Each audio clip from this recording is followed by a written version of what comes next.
From CRI Simple Numbers, this is Profitability Playbook, the Simple Numbers Podcast, a podcast for those who champion market growth and anchor the nation's economy, small businesses, and entrepreneurs.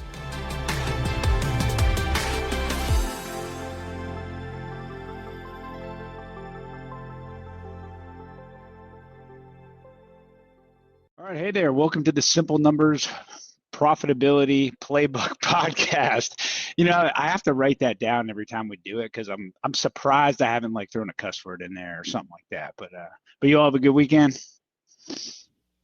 Yeah, productive.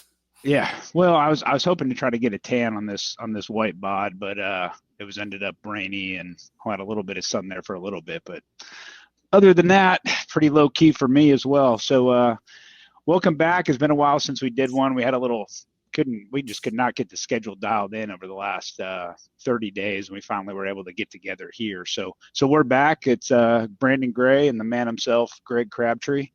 And we're going to be a little bit on the sales and marketing side today, a little bit of, hey, what do you do? Grow? Do I stay put? One of the things about us is when we're looking for topics in, for the show, what's great is that we're doing calls nonstop all the time. I think I did 20 some last week. It was insane. And I told Brandon this morning, we were texting back and forth, and it's like, hey man, sales, marketing, what do I do around this? I'm not getting a lot of sales. I'm invested in marketing. I'm not getting a return on it. Should I grow? Should I stay put? What do I do here? And obviously it's different across all our clients, but it has been a common theme with several of them, at least for me. And so today we're sort of going to highlight some of those things that we've been talking about. And Greg's actually going to share some slides. So if you're watching this on YouTube, you're going to see the slides, but we will, for our listeners, be talking through it as well. So you sort of get a picture of what we're talking about. But if you want to check out the slides as we're sharing them, please go over to YouTube and check them out. So all right, let's start with you guys. So what if, based on what I said, what have you been seeing there in the sort of the growth trajectory? What should I do? Should I be profitable? Should I grow? What do you guys got for me? Well, clearly, Greg's muted. The situation of where we're at. There you go, man. Now you're unmuted. Is for every two companies that are growing, one company is retreating.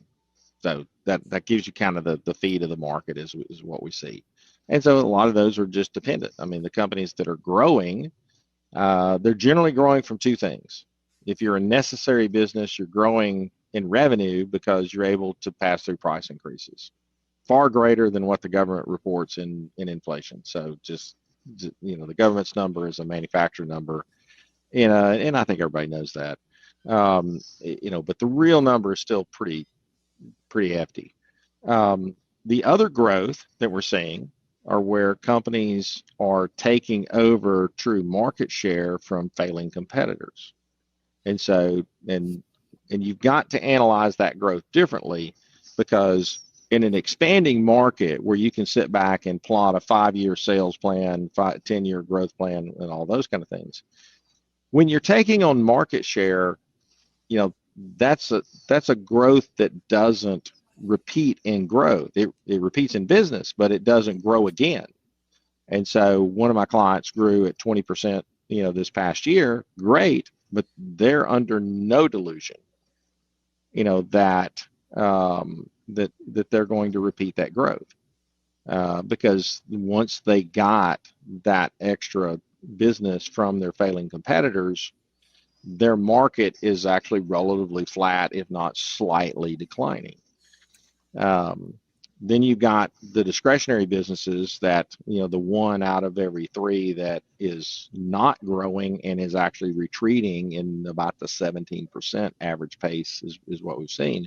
And I think those businesses are now kind of finding their footing of where is the bottom, where is the minimum level of demand.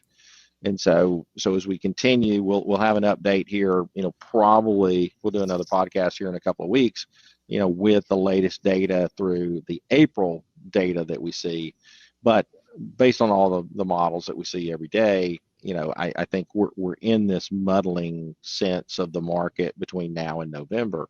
And as I'd like to try to remind everybody, I don't care who wins in November from a standpoint of analysis. The other side's probably going to fight it or complain or challenge it. And I think where we have to stand at the moment is I continue to just pound the drum of we've got to get the hay in the barn through the rest of this year up until November. And then we've just got to see how things play out. Now, if you want to make a big bet, go for it. I mean, if you want to pick, the highest rated return on bet horse at the Kentucky Derby, hey, that's your money. You can put it to the center of the table and roll the dice and go for it. I kind of like better odds myself. And so I think when the market settles out, and so I think from the standpoint of, in seeing how things play out, I think the thing, to keep in mind is, the government is the major driver of the economy. And so when the government becomes financially dysfunctional, there's not continuances of projects even committed, funding is held up, debt ceiling fights are occurring, when all of that becomes a little bit questionable and unstable, then it affects everybody. So just understand, you may not be a government contractor, but the government spending patterns do affect all of us. And so just gotta understand that, that's coming. So then in all of the presentations, that we're doing right now, it really is this aspect of we're going, okay, well, how do we look at our business? And so what I'm going to do is show you kind of a couple of slides. If you're listening to this without the slides, I suggest, this is one that I do in a lot of my talks. And so, certainly go check it out, on YouTube if you're not listening to it. But essentially, I use these two companies that, first I show the business engine of the company. So these are two water damage businesses, and one of them, just does mitigation of water damage claims and goes out, cleans stuff up, and then leaves. The other one said, hey, like a true entrepreneur, hey, we're there. Let's play general contractor, and we can just pick up a bunch of revenue from fixing things. Because, what does it take? A pickup truck and a cell phone, and I can go be a general contractor. I think people learn pretty quickly it's not that easy, especially the good GCs. Mm-hmm. But anyway, so company one, $2 million of revenue, created $1.8 million in gross margin. Remember, as we always say, gross margin is the true economic top line of the business. Company two, $3.8 million. And so they meet up at a trade show, and the company two is telling company one, hey, you ought to do what we're doing. You can be twice as big. Well, just be careful, how big a boy are you? Because, once you slice out those cost of goods sold, they're only $1,995,000, roughly $2 million of gross margin compared to 1.8 million of the other company. And so that's kind of your first clue of this may not be as good as you think. They've got the same relative amount of direct labor relative to gross margin. So direct labor efficiency of gross margin divided by direct labor. They're getting $3.66 of gross margin per direct labor dollar in company one. They're getting $3.78 in company two. So they're pretty even, from that standpoint. But I always ask this question of every group. Once I've explained it that way, and certainly I'm leading them to the conclusion, but I say, which company would you rather be? I haven't shown you the profit number. I haven't shown you the operating expenses. But just intuitively, as a business owner, which company would you rather be? $3.8 million with $1,467,000 of contribution margin, or would you rather be $2 million of top line revenue with $1,317,000? And everybody looks at that and they go, oh, company one. We want to be the smaller business with a better margin percentage. And that is intuitively the right answer, but it is the answer that we don't chase in the light of business every day. And so as you go through that, you say, okay, well, let's look at the next slide. And the next slide shows the true profitability of the businesses. I guarantee you, the more activity you put on the top line of revenue, the more operating costs that it takes to turn it over and make it happen without failure. And so therefore, naturally, you got almost $1.3 million of operating expenses for the company two, and $1,042,000, for company one. So really about, $240,000 more operating expenses, which just sucks the profitability out. So company one is more profitable.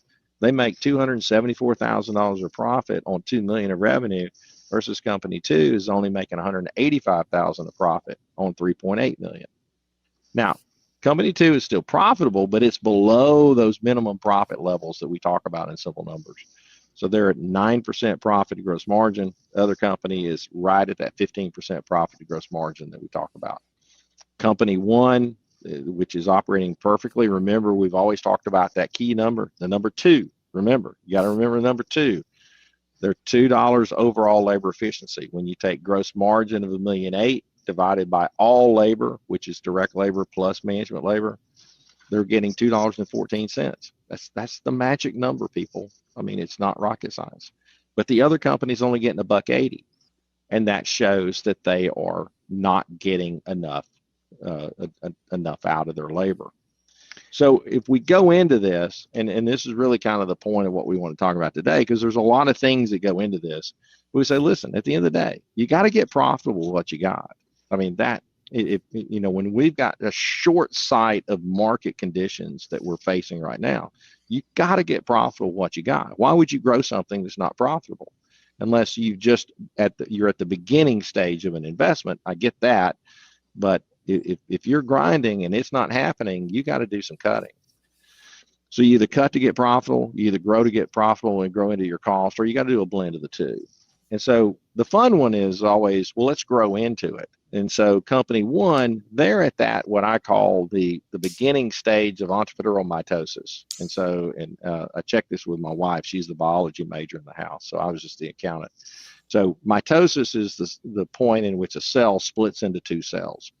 So you're a single cell amoeba, as an entrepreneur until you get to about that 2 million stage. And then now you got to split into either an entity, you as the leader of the business have to focus on marketing and sales, or you got to focus on operations. The one thing we keep seeing it over and over in the data, the entrepreneurs that gravitate to operations versus marketing and sales have a tendency to get stuck and not grow, because it is so hard to hire sales talent that will drive the business forward. It's not impossible, but it's rare. And so good luck. It's I don't care how good you are or what your plans are, it's just tough to do. And if you found that one, just count yourself lucky. But if you can hire operations talent, there's an old adage in baseball, you shake a tree and out falls 9 gloves and 1 bat. They'll find a place for the bat to play in the field and hide their fielding deficiencies, because bats are rare. Gloves, a lot of good fielders that can't hit their weight. So that in business, it's you shake a tree and out falls 1 salesperson and 19 operators.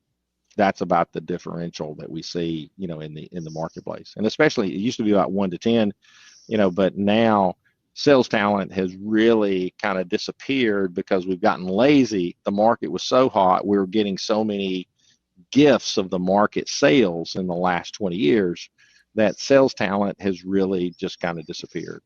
And you're going to have to probably train it. And we'll talk a little bit about some of the cures to this, at the end, but just to set the table of that thing. So let's go back to the numbers. And so you're going to add $100,000, in management labor to the company that's growing. And so you go from $350,000 of management labor to $450,000. And this is kind of where our modeling technique really helps you kind of do what we call bottom up targeting. So we're going to start with the labor. You take the 450 times, we know what the target management labor efficiency is, so we can back into contribution margin, we can back into direct labor, we can back into gross margin target. And so as you go through this, essentially, we can prove that to keep all things relative in that model, now that it's kind of formed itself, and it's going to stay pretty much in those patterns, that you got to get $600,000 of top line revenue to add that $100,000 of an operations manager. Now, here's a little side point I will say. I didn't say COO. I said operations manager. Please, please, please, please, please, please quit using the C titles for people that don't earn them. Matter of fact, if you're under $10 million of revenue, I'm going to argue that there's probably not any C positions in your business, including yours. So you're just hammering yourself with overpaying labor, for people that you're giving too high of a title to. They're going online, checking their wage survey, and you're just, I'm not saying there can't be, but there's not likely, and unfortunately I can say this in a generic sense, and I'm not hurting anybody's feelings, but there again, you're not a C title. And so it's an operations manager. Or VP. No VP. Or VP. And, I That's my favorite one. The vice president was a popular one there for a while. Yeah.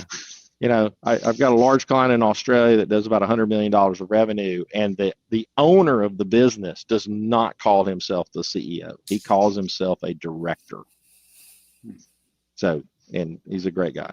So there again, be careful with titles, just to say. So anyway, you put the $100,000 in there, you go, it's a 6-to-1 ratio. Now the thing is, I don't write a check for 100 because I'm paying that person $8,333 a month. And I don't need to get $600,000 of revenue overnight. I need to get $50,000 more a month. That starts to become, and I'll give you 3-4 months, to grow into that capability. But it's an easy target to calculate and set. And if it doesn't work, you've got to be willing to back up, cut that position out, and move on. And here's the good thing. If you have to cut that position, you got some egg on your face and, you feel bad, and that person's going to find another job right now. There's nobody functionally that's unemployed, in terms of they may not have the job they want, but they can find a job to feed their family. And so there's no excuse to kind of hold on to a bad fit and paying for labor that really is not needed, in the business model. So this is the easy one. This is the one where everything works and everybody loves that. This is where those 1 out of every 3 businesses that we're dealing with right now are facing the harshness, but this is what you have to do. The first thing, we already determined, and this is what our data is telling us as well. The businesses that are down 17% are cutting direct labor, and sometimes they're even getting higher labor efficiency ratios from their direct labor, which worries me a bit because I think they're pushing their direct labor and trying to hold on to management labor that they should have cut. But hey, Greg, real quick on that. In this case, we do the analysis on this one and we say, listen, the problem's not in the direct labor piece. You got fine direct labor. You got to cut management labor. And we know that we got to, instead of a 252 management LER, you got to get a 376 because we've got another pattern to base it off of. And so we back into that number. And so you got $192,000, which amazingly, see how the simple math works? It takes them from $1.80 overall labor efficiency to a 2.17, just like the other company. Voila. It's like, as I said, it's not rocket science. And so you got $192,000. Well, what do? Well, you take everybody in the management labor bucket, you write down their salary on a sheet of paper and you line them up. And you stand there and you count it up until you get to $192,000 of labor that if it didn't show up tomorrow, we can still operate. And I know that's easy for me to say, but it actually is how you've got patterns of other successful businesses that are able to do it with that right amount of labor. And you can tell yourself all day long that, we can't do it. We can't. Yes, you can. And yes, you need to, because that's all the labor your business model is giving you at the moment. And the more that you hold on to excess labor, the longer it's going to be that you're going to have a deficient model. So we present that, and everybody comes back and says, "Oh, no, wait, we're growing. We're going to grow into it." Really? Okay. Well, I'll do the calculation, but you tell me if it's right.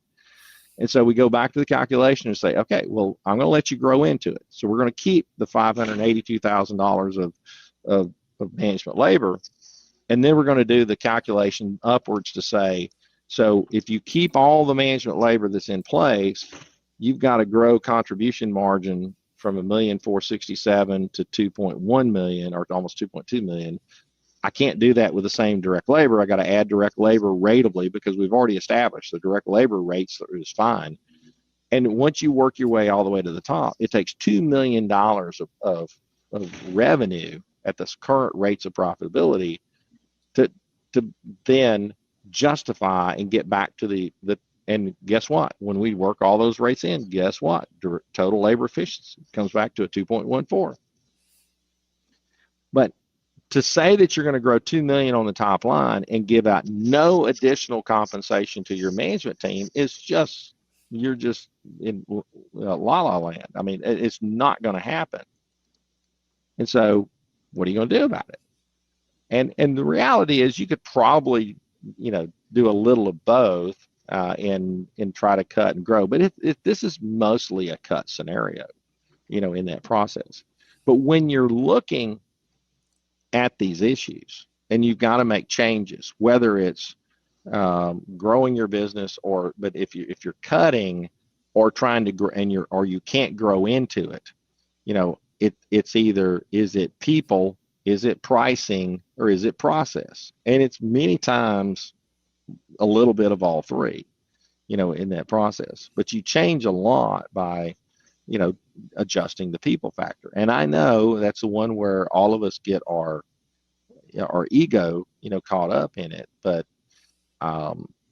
we're in a time now where there's not a lot of energy in a lot of there's a third of the market. There's no energy for you to grow into it, I guess. And so that's why you've got to assess the market, look at what's there, and decide, is there available growth in my market? And if there is, and you're not capturing it, okay, well, I still probably have a people problem. Do I have the right people? And then I've got a process problem more than likely. And then I probably have a pricing problem as well, and am I really getting the price that I need? And we see that, every day in terms of our clients that, are busy, they're full up, and you go, well, if you're full up, there's no room in the schedule for the next customer, you're probably not charging enough. So what are you doing? I mean, you're just giving it away.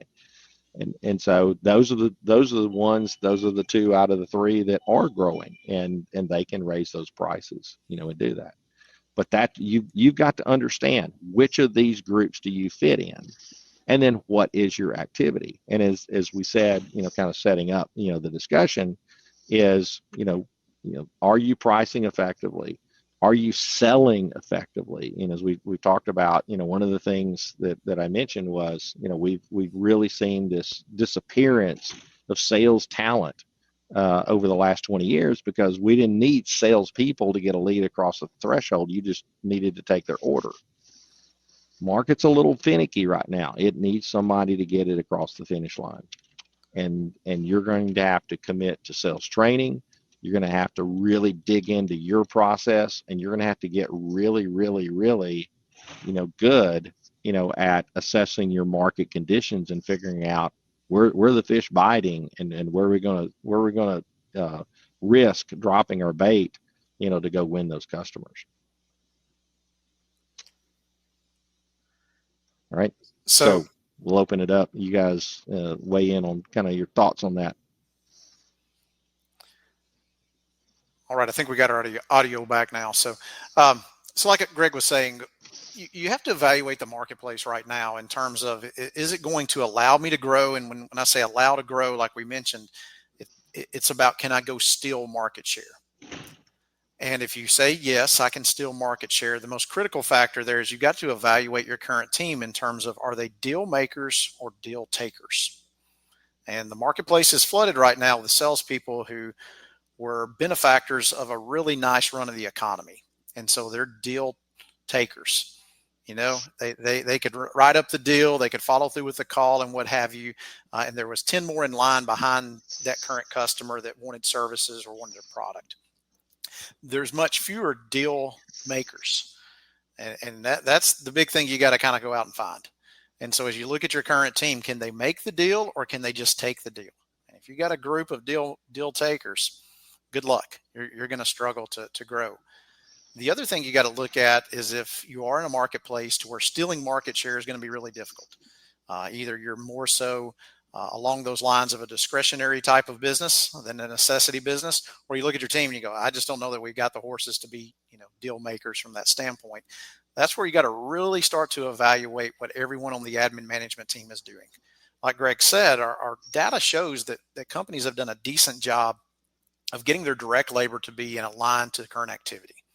For the most part, everybody's watching that. We're seeing that number on direct labor efficiency be fairly strong. Where everybody is just tanking is the admin management labor efficiency. And so it's kind of that thing of, is your team looking busy? Do you have activity or do you have accomplishment? And so everybody hates to hear this next part, but you really have to have your admin management team start tracking their time. I need to know what you're working on and how much time it's taking.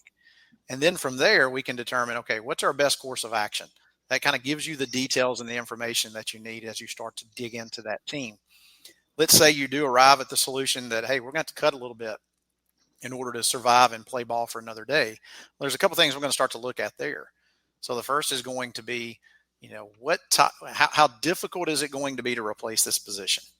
If it's a position and there's 5 of them in the entire country that can go out and do that, I might be motivated to hang on to them from that standpoint versus someone that I can go and I can hire all day and twice on Sunday. Then the second criteria that I'm going to look at is going to be, what type of knowledge do they have of internal systems and processes, operations, kind of just that IQ around the business that's really difficult to replace with new talent. And so I kind of use those 2 buckets to evaluate, along with capacity of what we have for them to do.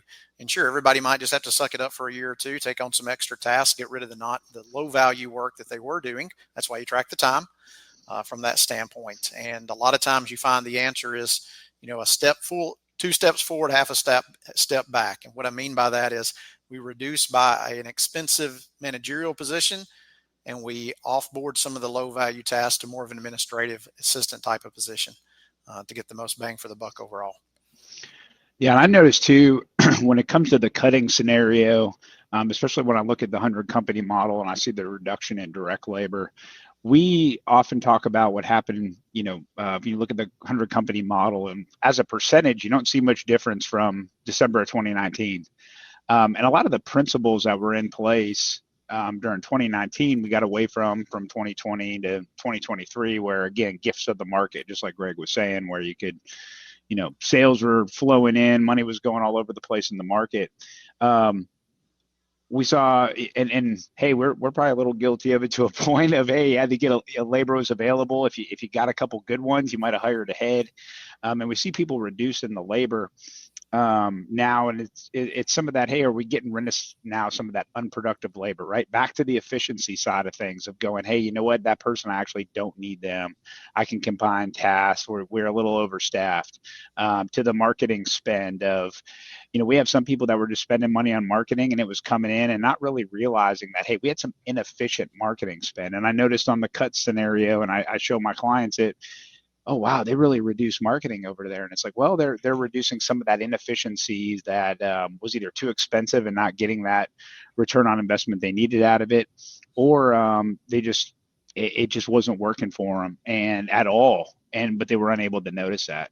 And so cutting out some of those inefficiencies across the board in your business that we got away from for the last few years is a good thing to look at that. And then on the growth side, I noticed too is the relationship of sales and marketing. The companies that are growing that I work with have a really good marketing to sales relationship. And back to the salespeople, where, listen, some salespeople out there are great salespeople, but they came from maybe an industry or a company where that marketing and sales were aligned really well.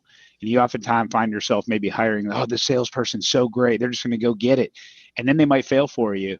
And mainly because the marketing apparatus behind your business. So as you grow and scale, make sure you continue to monitor that marketing to sales relationship to give those salespeople, the boost they need out in the market. Well, and I think you've got to take that and kind of slice it into, everybody has a different problem they're solving. I mean, we got Sure. B2B, you got B2B clients that you've got to, somehow pierce the high tower, to get in and talk to the key person. And we've created kind of this barrier to entry now that it's hard to get to the decision makers and get in front of them to kind of pitch, your stuff.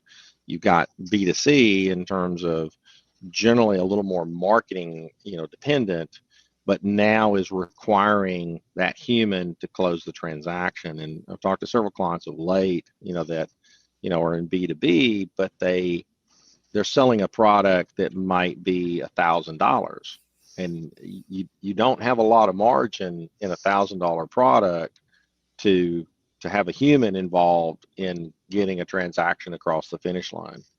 And so once again, I think some of those companies are struggling at the moment, because there's not that buying energy, in the market, that in that, probably, 1,000 and under marketplace, people are still, trying to not make those quick impulse purchases.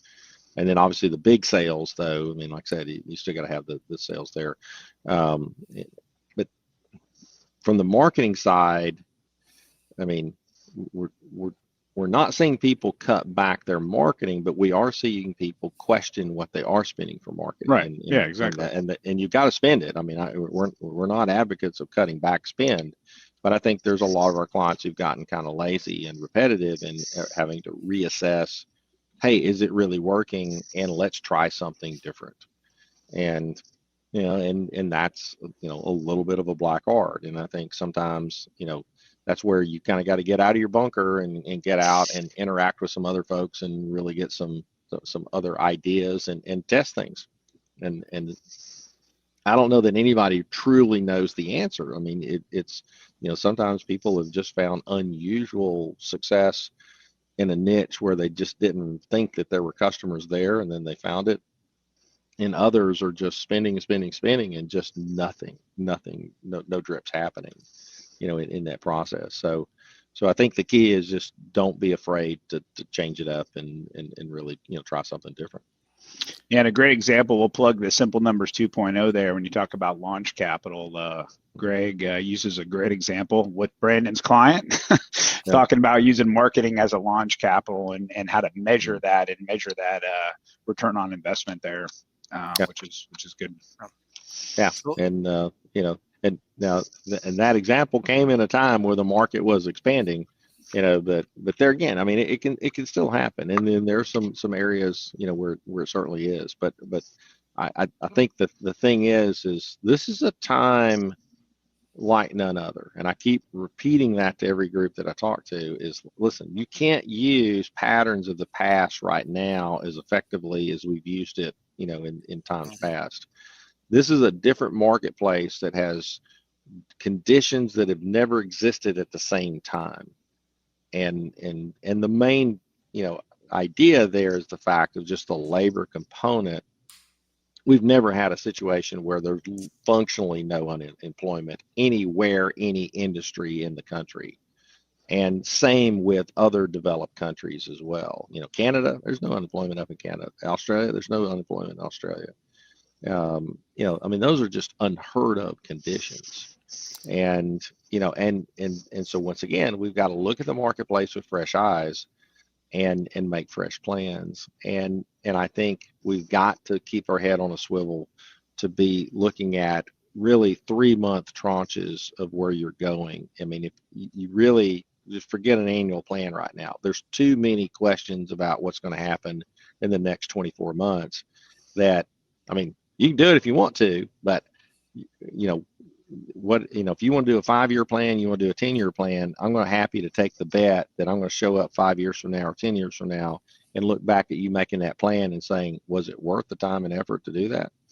And the answer is probably not, because we're at an inflection point, I think, in terms of which way and how the economy is going to react. And so I'm going to put a much, much higher value on quarterly planning. Now, I get setting major ideas of where you're headed. I'm not throwing that out, but to do our business coach, Rob Simons, was in town over the weekend, and we were talking, and he said one of the clients that he works with does 100-year plan. I tell you, when a client of his, it was actually a company that he knew, from his market, and they would go off and do 100-year plan, and that company actually had just recently declared bankruptcy. And it's like, well, how good that 100-year plan doing for you right now? Because they basically got blindsided, by one major event, and so this is the kind of market that we're in. That all of those things sound lovely, when money's flowing, you're profitable, and you want to go to some cool place to do a corporate retreat. Yeah. I'm saying, folks, we gotta double down on just good functional business understanding and grind it out right now. And I know that's not exciting. That's not the fluffy thing, that everybody wants to hear, but it's like, hey, I'd rather be a realist than an optimist and a pessimist. So, well, and if you're able to maintain profitability, maintain a good labor force while you do it, listen, opportunities are going to be there because there's a lot of people out there who aren't doing it. Trust me, I know they call, and there will be opportunities if you're able to do that. Just again, following what we've talked about with our cash flow, 5 forces of cash flow, making sure you're at that core capital target, because there's going to be opportunities in the market to go out and make an impact when the chips are down for some others. Yep. Let me land the plane here. We talked about a lot of things. So I'm going to kind of give everybody their checklist, you may say, for what do I do with all the information we've given you? So get a pencil down, or get a pencil out and write this down. So here's kind of what you want to do. So the first thing is, am I at the profit target I should be at? So minimally, in just about every case, I need to be 15% of my gross margin. If I'm not there, then I've got to do some evaluations. If I am, great, let's keep doing what we're doing, keep our head on a swivel. If I'm not there, then I've got to decide, okay, which route am I going to take to get to 15%? Am I going to cut labor, or am I going to grow into my current labor cost? As we just discussed, growing into your current labor cost is rather difficult in the current marketplace. Now, you might go steal market share, but to get there strictly by increasing prices or just having a line of people that wants to purchase from you, good luck. That's going to be difficult to happen. So if I'm going to then cut to get to my profit target, I've got to evaluate particularly my management labor structure. It might be direct, but what we're seeing most of the time, it's admin management labor. Evaluate it, have them track their time. What is everybody spending time on? What is the non-necessary tasks? And as Greg said, you got to make it work within that salary cap.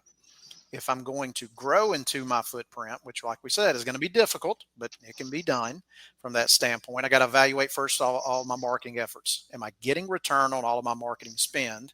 And if I'm not, I've either got to divert that spend into areas I can get a higher return in, which typically don't last very long, so you got to be very nimble, or I've got to cut out that spend. If it's not generating return, I got to make that decision from there. And I've got to make sure that I have deal makers, not deal takers, with my sales team. They've got to be able to go out and kill something and bring it back home from that standpoint. And I've got to know what the target is. So I back into, given the labor structure I have today, what have I got to grow to, like Greg illustrated at the beginning of the call. So you kind of get to choose which direction you want to go in. Like we said, the market right now is probably telling you it's more so of a cut environment than a grow environment. But either way, if you want us to take a look at that and kind of help you out in calculating those, just let us know. We're happy to do so. Awesome.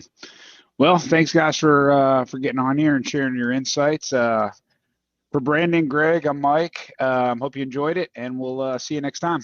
Have a good one. All right. See you guys. See ya. If you want to know more about driving sustainable profitability for your business, or are interested in learning more about CRI Simple Numbers, please visit our website at simplenumberscri.com. Thanks for listening to this episode of Profitability Playbook, the Simple Numbers Podcast.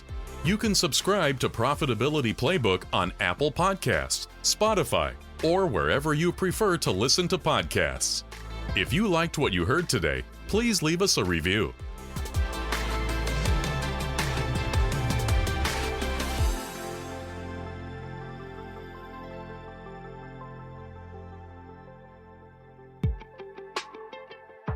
The views expressed on Profitability Playbook, the Simple Numbers podcast, are those of the presenter and moderator and do not necessarily reflect the views of CRI Simple Numbers or the CRI family of companies. This podcast is intended for informational and educational purposes only and is not intended to replace professional advice received directly. Consult with your CRI Simple Numbers advisor or another trusted professional if you have questions about your specific situation.